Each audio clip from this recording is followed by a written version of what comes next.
লড়ছি, আজকে আমার কিছু হয় না। আমার বুকে দুটো সন্তান, 7 রাজার ঘর যারা এতিম হবে। আমি সনদ না পাবো, কিন্তু আমি স্পষ্ট করবো না। আমি যশোর জেলা থেকে এখানে এসেছি।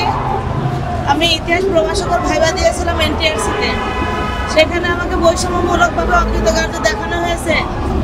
এখন বর্তমান অন্তর্বর্তীকালীন সরকার, শিক্ষা সচিবের কাছে আমার একটাই আবেদন যে দ্রুত আমাদের বিষয়ে পদক্ষেপ নিয়ে আমাদের অনশন ভঙ্গ করা।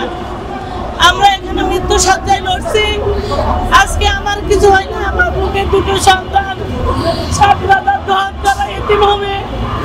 আমি সনদ না পাবো, কিন্তু আমি স্পষ্ট করবো না। কালকে সচিব, শিক্ষা সচিবের সাথে কথা বলছি। তিনি আমাকে বলছেন যে আপনাদের সাথে যাদের নিয়োগ দিয়েছি, তাদের চূড়ান্ত সুপারিশ যাদের দিয়েছি, তাদের নিয়োগ কার্যক্রম শেষ হলে শূন্য পদের তালিকা নিয়ে আপনাদের একটা ব্যবস্থা নেব।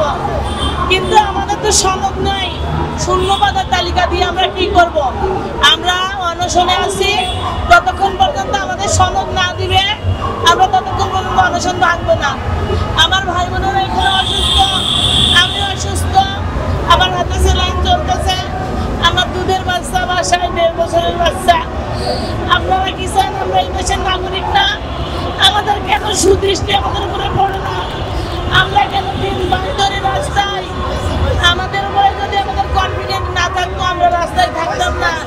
আমরা ভাইবা পরীক্ষা ভালো দিয়েছি, আমাদের একাডেমিক কোয়ালিফিকেশন ভালো, তাহলে আমাদেরকে কিসের ভিত্তিতে আমাদেরকে অকৃতকার্য দেখানো হয়েছে? যে ভাইবা পরীক্ষার কোনো অ্যাডমিট কার্ড থাকে না, যার নাম্বার কোনো সার্টিফিকেটে যুক্ত হয় না, তার কোনো ভিত্তি আছে? যাদেরকে সনদ প্রদান করা হয়েছে তাদের তো ভাইবার করে মার্কস দেওয়া হয় নাই, তাহলে আমাদেরকে কিসের ভিত্তিতে অকৃতকার্য দেখানো হয়েছে? দেশের জনগণের কাছে